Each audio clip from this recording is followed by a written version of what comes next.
Welcome to the World Builders Anvil, episode 239. Today's topic, the biggest lie creatives tell ourselves.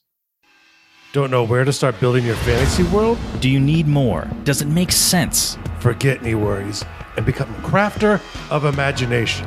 This is the place where we will prime your mind. Now, it's time to heat up the forge. Break out the mithril ingots and hammer. Welcome to the World Builders Anvil. I'm Jeffrey W. Ingram. And I'm Michael Miller. Let's sup from the mug of Java and build. Welcome back. Lying as always. My name is Jeffrey W. Ingram. Liar! And figuring out all of Jeffrey's lies, I am Michael Miller. No, he's not. He's so far behind me. I always tell the truth. He always lies. He doesn't even know that there isn't actually a show. That's two great liar references I would like to put, and I'm going to try to stick in more.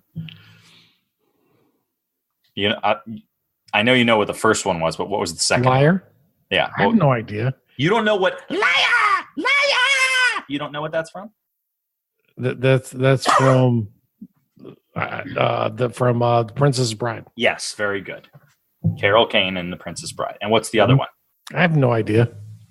One of us always tell the truth, and one of us always lies. He always lies. I always tell the truth, and he always lies.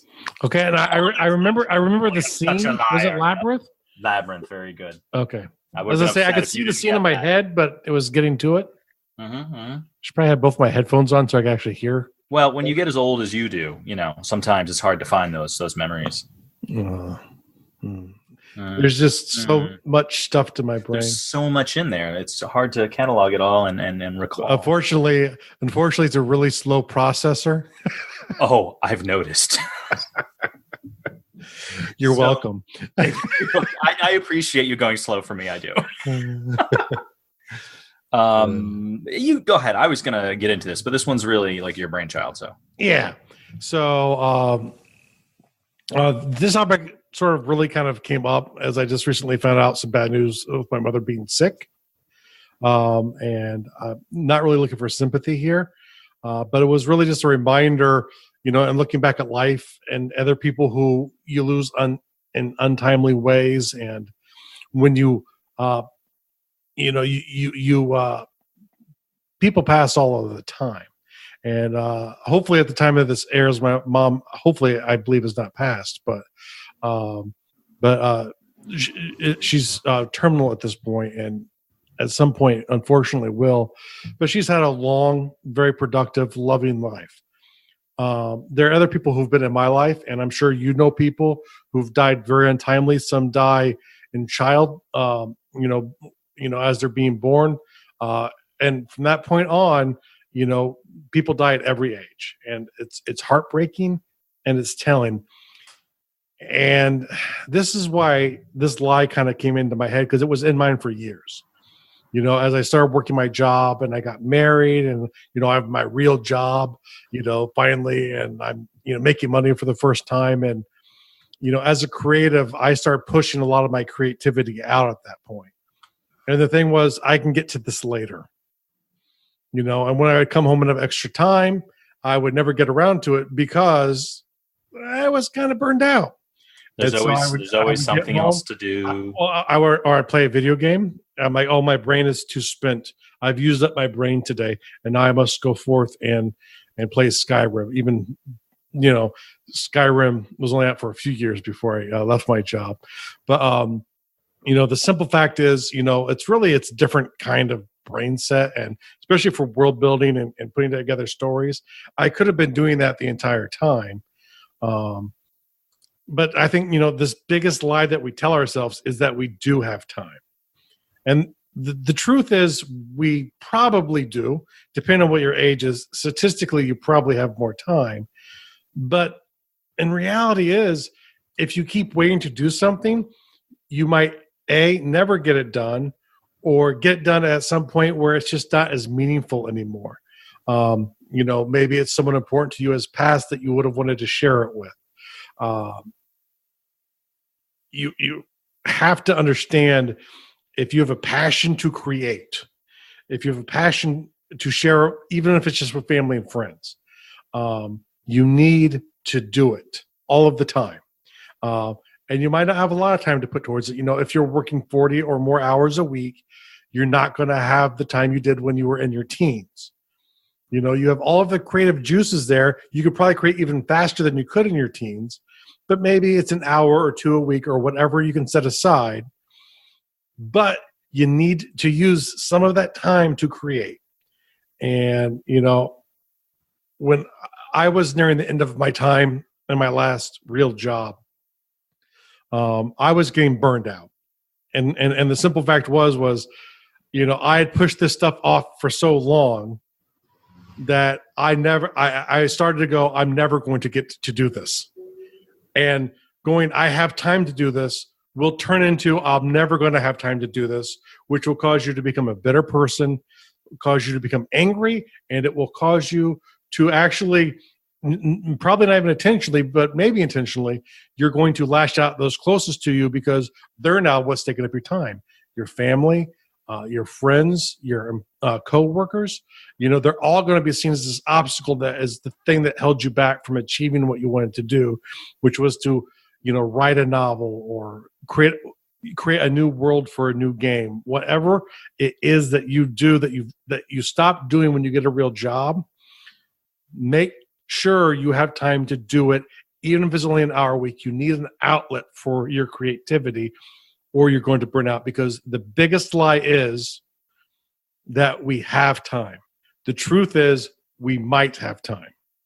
And like I said, statistically, it might be good, but, it's like I lost, one of, I guess, a step-in-law. I don't know what you would call that.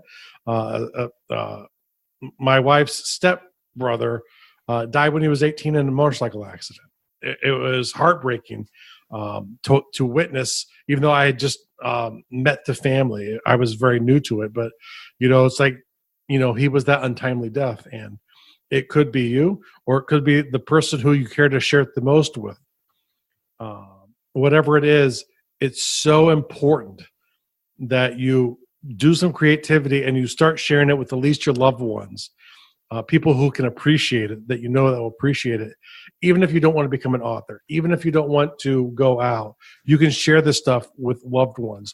You can tell them stories, after dinner, around a fire in the backyard, or in a fireplace if it's cold and you're in New England. You can do those types of things with them when you've created something. But when you stop, you're going to get caught up, and it's going to come back to hurt you. Work won't get less, isn't going to get easier. Family, unless you quit your job, Jeff was. But that's not easier though, is it? Unless you have a way. Well, no, but the point is that, like, you opened up more free time. Whereas me, exactly what you're saying applies to me perfectly, because my job is actually getting, like, I'm advancing. I am moving up. I'm getting more responsibilities. And if they start building out my department the way my director intends to, I might move to salary. And once you go from hourly to salary, they expect you to start working 60 hours a week. Yeah. So we'll see what happens. But if you're in the same gig for a long time, odds are your job's going to get more difficult, not less. Yeah, and even though you get better at it, like you said, new responsibilities.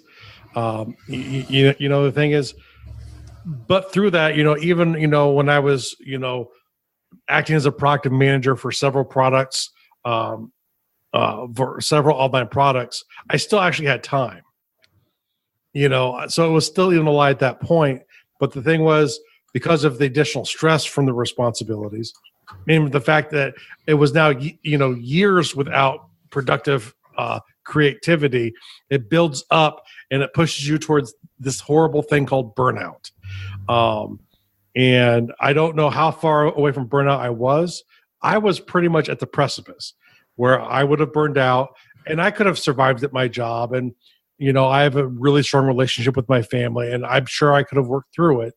But sometimes people don't work through that either. And that leads to new problems and new things to take up your time.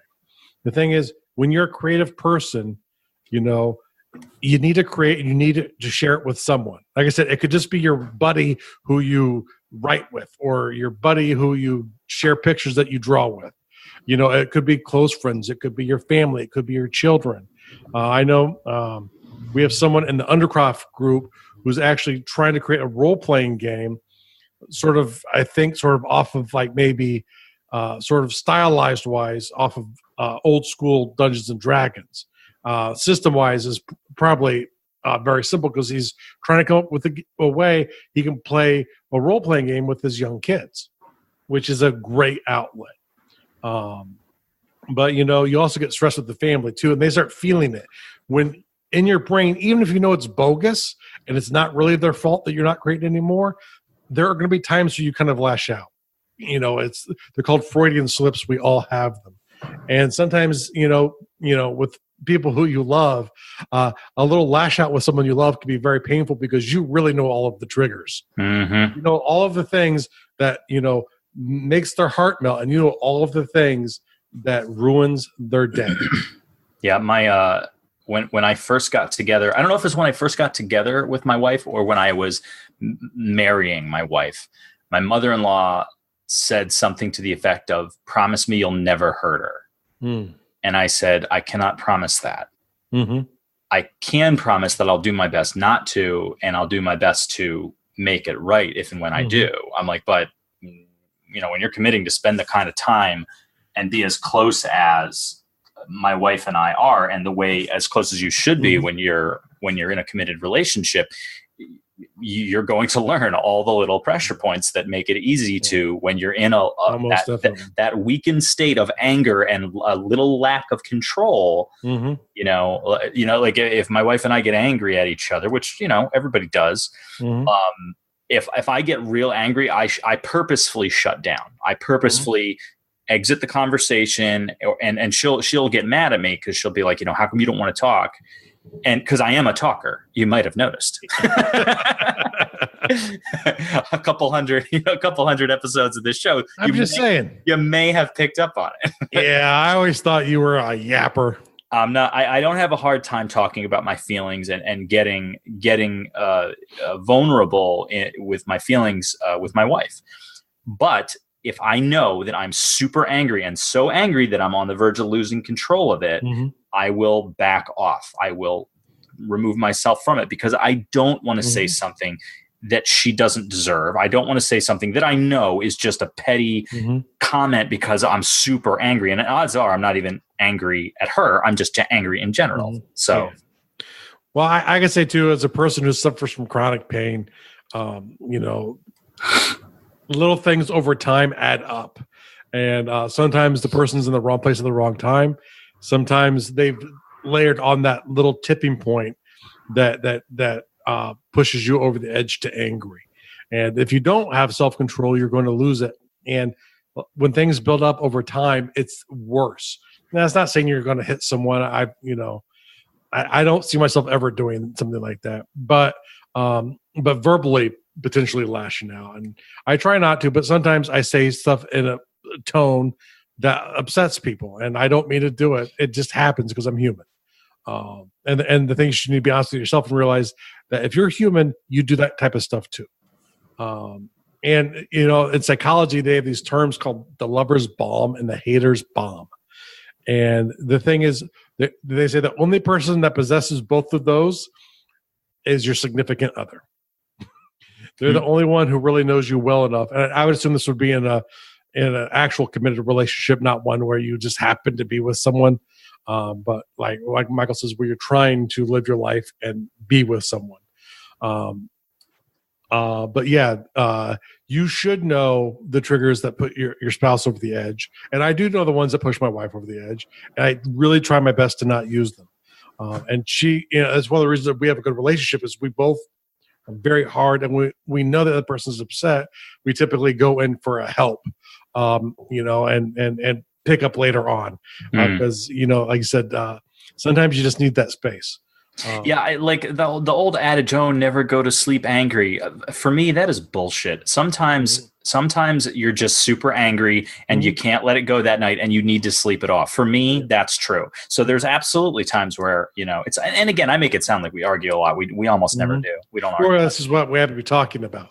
Yeah, right. So like there's been times where I've been fuming and just I was not going to talk that night, or she wouldn't talk that night, and we just go to bed angry. It's like, and then in the morning you wake up and you're like, I'm sorry about last night, and then you talk. I can actually appreciate that. My line was, it's okay to go to bed angry, but you have to use the bed together. There's no couch. Oh, no, there's no. There is couch. In my house, there is couch, but there is neither one of us has the right to send the other to the couch. If you're so angry that you don't want to be in this bed, then you can go and take yourself out. And we've both done that once or twice. See, I always, here's my logic, and tell me what you think. And the thing is, there's nothing more intimate and endearing than waking up next to the person you love. It's like, it helps wash away the anger. It doesn't resolve the issue. And you have to understand that. But what it does is, waking up, there's a part of the act, at least for me, it's probably the most intimate part of the marriage, the ultimate vulnerability of sleeping with each other, but the waking up the next morning, there's something refreshing in a relationship to me about that. Don't get me wrong. Waking up next to my wife is one of my favorite things. Of course, it's like the best part of my everyday. But there have been times where I've been so angry that I did not want to go to bed together or wake up together, and woke up the next morning still angry and needed to calm down. And then, the big thing is, like, don't make a habit of it. Don't do it 2 days in a row. If you need the one night, fine, but you got to talk. Well, my theory is, if I'm mad for more than 24 hours at my spouse, I know I have an issue. It's they might be involved in it, but at that point, when it goes on for so long, you're feeding it. Yeah, that's true. It's probably more me and something that I'm denying. Okay, well, we're off topic a little. Yeah, we're a little off topic. It's all good stuff. That's okay. But getting back to the topic of the big lie, which is that we don't necessarily have the time. We tell ourselves we have the time. We might, but we might not. So the thing is, it's incumbent for us to create.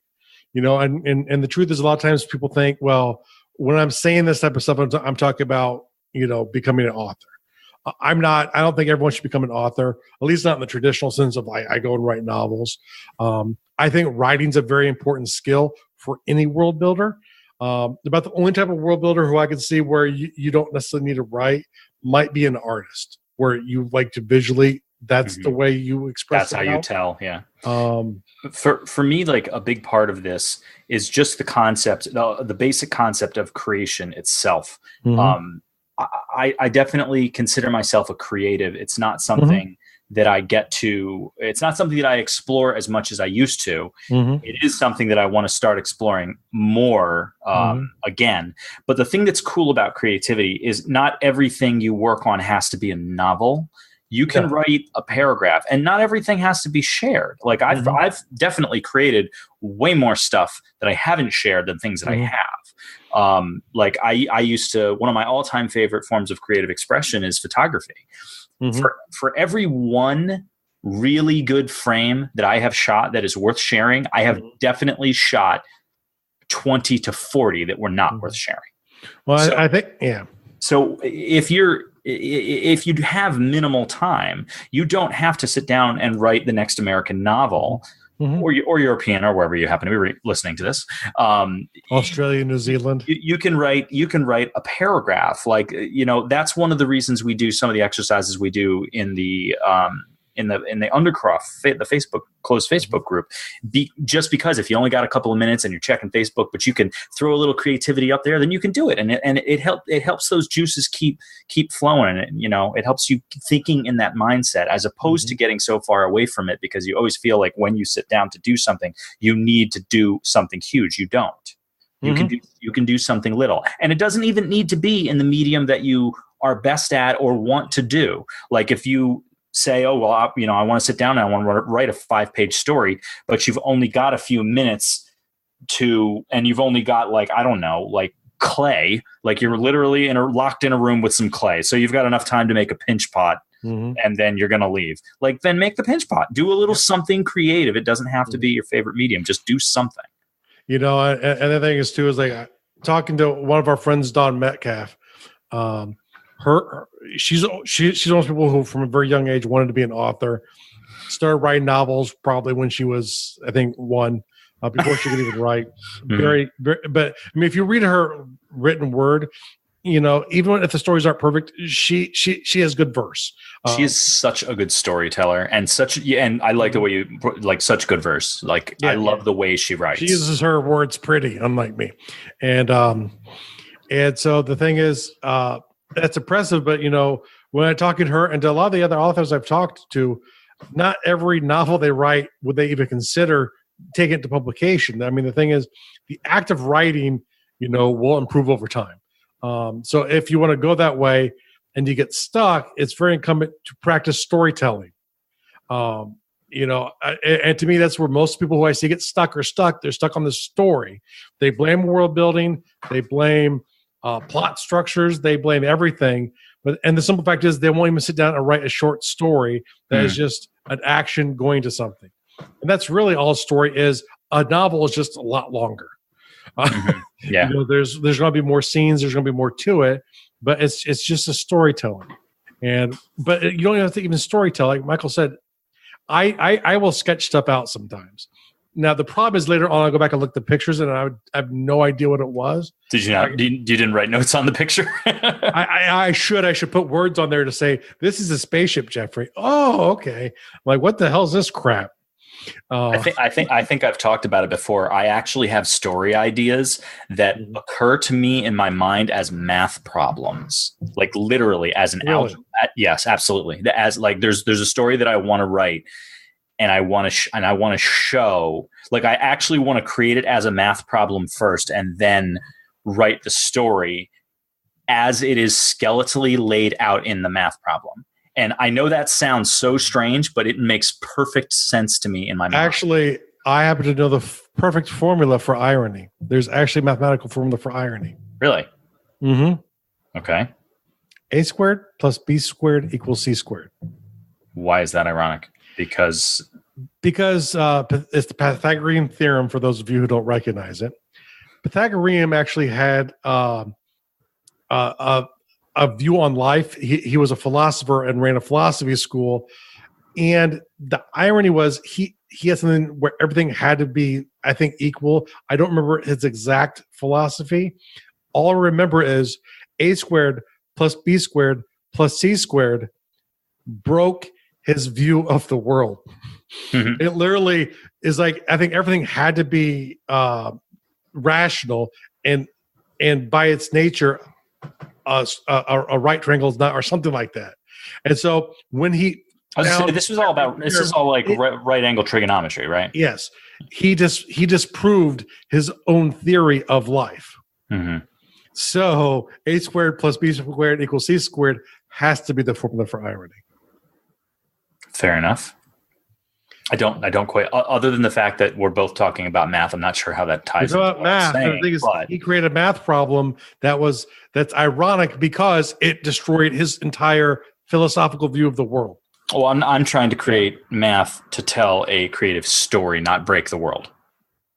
But my point being, that makes that a formula that you could, if you want to write irony, it would have to be A squared plus B squared equals C squared. Well, maybe I will stick that in there as like a subset, just to be ironic, and just because you're pointing it out, I'll put it as like an equivalent somewhere in the problem, just to stick it there. Yes, we have trouble sometimes. I apologize, folks. Okay, now, and Michael said something else too. Is like, I talk about sharing a lot in the show, and it's much the same way I think people are confused to think when I'm talking about world building and writing, I always mean you should become an author, which I don't. I also don't say that sharing. Say that again, but say it slower because I didn't even know what you said. I think some people who listen to the show believe I'm trying to tell everyone they need to be an author. Okay. and it's because I talk about it from the reference of writing, but I don't mean being an author. I just mean writing's very useful to telling stories and practicing storytelling. But in the same way, when I talk about sharing with people, I don't mean you have to release stuff out to the world to sell or even to have strangers look at. It could be friends or family, but there's or a trusted friend. There's something real about the act of sharing that, and maybe you get constructive criticism, but it will help you become better at the thing that you love. So I'm a big believer that you should be sharing, even if it's just with your kids, even if it's just with your spouse or your best friend or whoever you happen to choose. For me, I say go big, but I by no means mean that for everyone. I think it's good to think big. I think, I always, here's my theory, right? Always set goals beyond where you want to be. Yeah, absolutely. Yeah. The thing is, you're very rarely going to get exactly what you want in the time frame you want. If you shot further than what you wanted, when you fell short of your goal, you might be past where you wanted to be.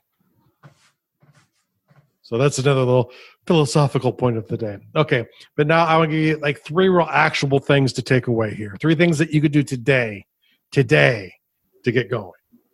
No matter how much time you think you don't have, pick 1 hour on a day you're not working or in the evening after you get home and set it aside to do something creative.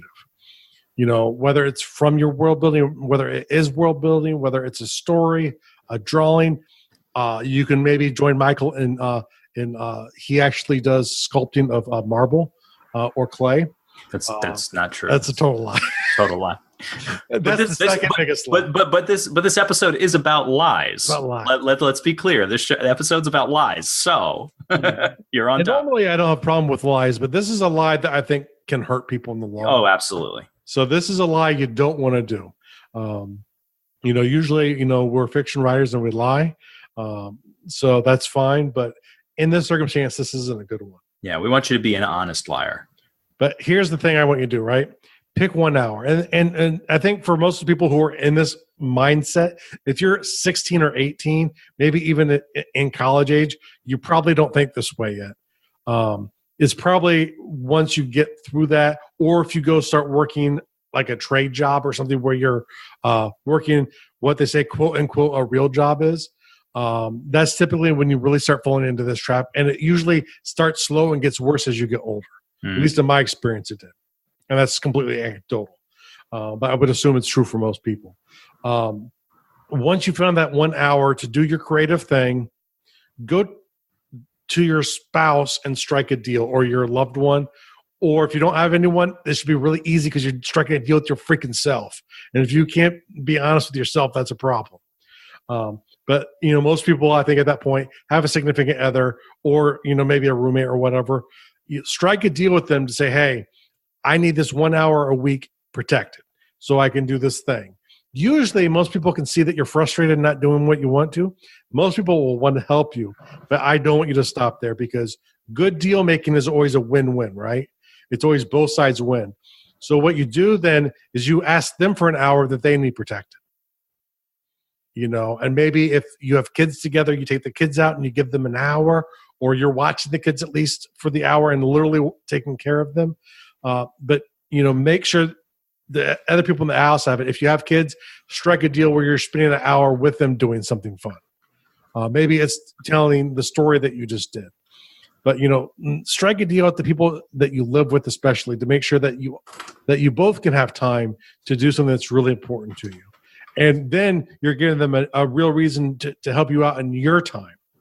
And I think most people, it's a pretty simple thing. When you give them a win, you offer them a win, and say, I'm going to need this win too.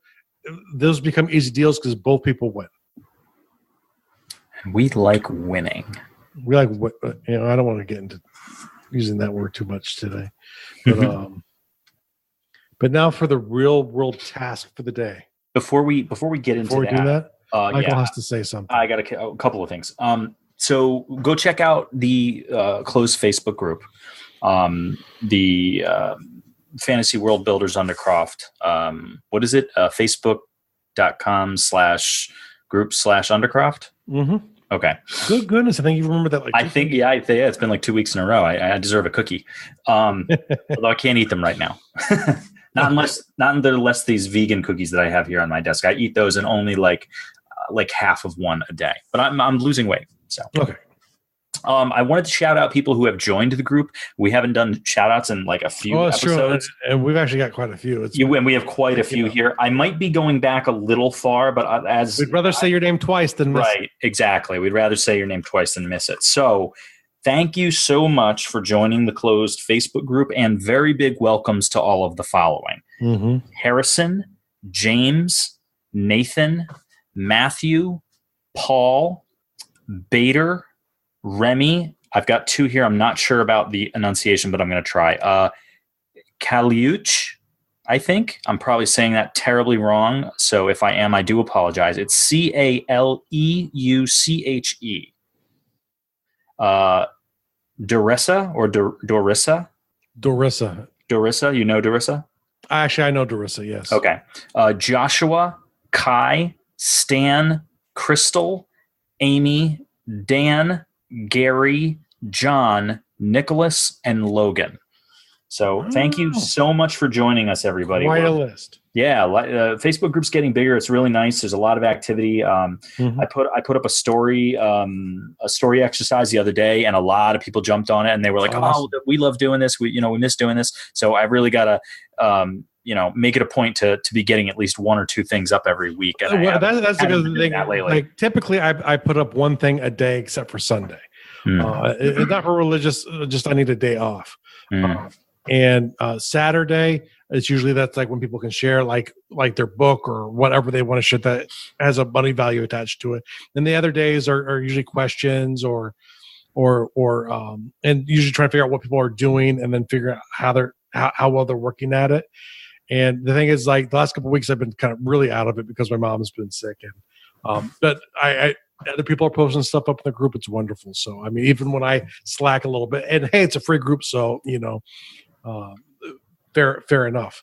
But it's great to see the group is bigger than the show. And a lot of great, very creative people in the group too. So yeah, it amazes me because, if you guys, as I've said before, if you want to get on the Facebook group just to have access to Jeff and I, you have immediate access to Jeff and I, which is great. But no one seems to ever really take advantage of that. Like they usually people that join the group, they want support, they want to learn more about world building, they want to talk to other people. The really cool thing is like, we have some really accomplished people in that group. And there's a lot of incredibly creative people who have written tons of things. And we also have a lot of novice too. So you shouldn't feel a great mix. Yeah, you shouldn't feel intimidated to jump into this group and let people know where you're at, what you're working on. There's a lot of artists, a lot of people that draw.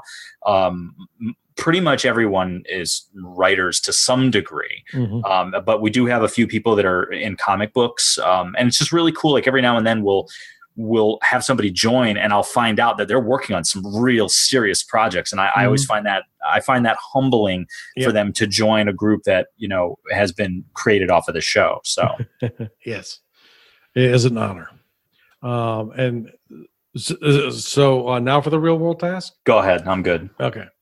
Create something today. Just right now, take a piece of paper out, draw a picture, do something creative. And I mean, actually creative. Create a sentence. Yeah, just something simple. If you only got that. Once you're done, look around, look over your shoulder. If you're at work listening, like I used to do when I was at work, look over your shoulder, take a little Post-it note, do something creative very quickly on it, put it in your pocket, just to have it with you. But do something creative, but do it right now. Don't wait. Pause, and then unpause for the real world task. Don't shut off until you get the real world task, though. I don't. Okay, well, welcome back. Yes, now that you're ready for the real world task. Michael's looking at me like I've been saying because I am. Do you have one? I have one. Yes, I do. Okay. If you have one, you can go ahead and do it. No, go ahead. Go ahead. I might do mine also. All right. Mine is, we just said what you could do today. And that is, pick at least 1 hour of time, strike a deal with your spouse, and give them an hour of time that you will protect for them as payment. Do those 3 things this week. My add-on real-world task is, I was actually talking to one of my doctors a couple of days ago. I don't know if he discovered it on his own or if he discovered it because I talked to him about it, because I know I've had conversations with him about it. But we talked about, the Rocket Wave book. Mm-hmm. Rocket Wave? Rocket book. I know it's Rocket Wave, I think. It is Rocket Wave. I call it that, so I hope it is. I'm pretty sure it's Rocket Wave. So he got one recently. And he loves it. And he also told me a bunch of different ways that you can kind of break it. And I found it really cool. I think I'm going to get myself one. So he really liked it. He went to work to try and figure out how to break it. Yes. And here's the thing. If you have one of these notebooks, the basic gist is you use a special pen, and it's not special, like hard to find. You can buy it off the rack at Staples. Mm-hmm. You use a particular type of pen, and you can microwave the book, and it erases the ink. Well, you can also take like a microfiber or just some type of cloth, a teeny bit of water, and you can wipe the book clean. You don't have to microwave. You don't have to microwave it. So you can use that, or if you want to use a little alcohol spray or whatever, like something you clean your glass. Very light moisture. Exactly, very, very light moisture. You can wipe it clean, and he showed it. Make sure it's absolutely dry before you use it again. So here's the thing: the notebook works like this. You write in the notebook. Mm-hmm. You download an app, and there's one on Apple and Android. And you scan the notebook. As you hold your camera over the notebook, the app will recognize the paper, and it will only capture the paper. It won't capture everything else that is in the camera view, but just the paper. You can mark the paper on the bottom of the page. There's these little icons. Little icons, yeah. And so you can mark whichever icon, and then in the app you tag each icon represents a different thing. So icon number 1 might be, if I have marked this icon, I would like this page to be emailed to me. Icon number 2 might be, I want you to file this under Excel or under some other program. Yeah. So you can use this to, while you're at work and you're having your creative ideas, you can write them down in your Rocket Wave, scan it with your phone, and immediately have it filed somewhere digitally. Yeah, and that's really the thing that takes it to the next level, because there are a lot of apps that I use where you can do the paper thing, and they're pretty good at doing it. But it's all together in a way, and with the erasable notebook, it's like all the pieces together the way they did it. It's just really nice. Yeah, it's basically like taking a portable whiteboard and being able to immediately have it digitally at your disposal and forever, because obviously you can file that, put it on your computer, however you want to take that image and manipulate it. Like, you'll have to play with the app, but apparently the app is really robust and it's free. The app is free. He told me about a teacher what the teacher did was he got a large sheet of the type of paper that this is. He puts it on his blackboard. He cut out a page from the Rocket Wave with the icons, put the icons on the bottom of the piece of paper. And now, it's essentially a whiteboard of this.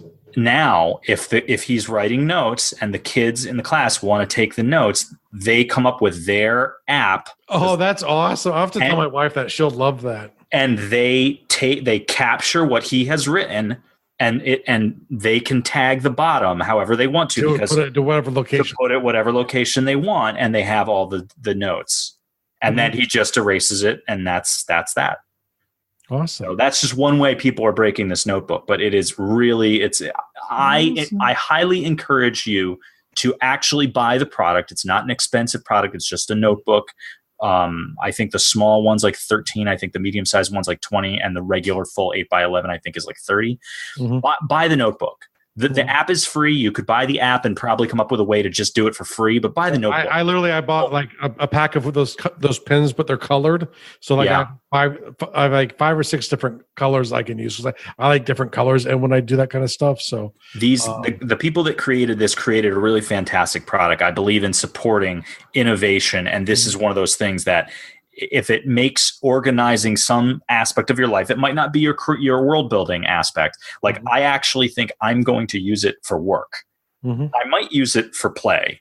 Or you do both because it's icons, right? Well, of course. This thing goes to the work email. The other stuff go to my Google Drive, to these folders that are for. And I might do that, but I find that unless I can figure out a way for it to take my handwriting and put it into like a Word doc, I would like to find some sort of translator so that it can take my handwriting and then put it into digital text. That would be stellar for me, and I'm sure something like that exists. I just haven't found it yet. Note. What? Note does handwriting to text. I have Note on my phone, and I was unaware of that feature. Oh no, I have Notes plural. No, it's I might not have Samsung Note. Between the Smart Pen and like the apps that come with it, you can use the stylus to write in words. It will translate them into typed. Yeah, but at that point, I might as well be, if I'm going to be using it on the phone, I might as well be just typing it in. You know what I mean? No, you don't want to do that. Yeah. All right. Whatever. Okay. Have a great night, folks. Or week. That too. Or second, if you're power binge listening. You know what? Just have a whole great month. Don't listen to Jeff. Have a whole great month. Laters. Thank you so much for listening to the World Builders Anvil. We would love it if you would share the World Builders Anvil with 2 of your friends. And so would they. If they are unfamiliar with podcasts, then you get to introduce them to the wonderful world of podcasting. Take them to Stitcher or iTunes, or best of all, just send them to our website, www.gardul.com. That's GARDUL.com. Now strike while the mithril's hot.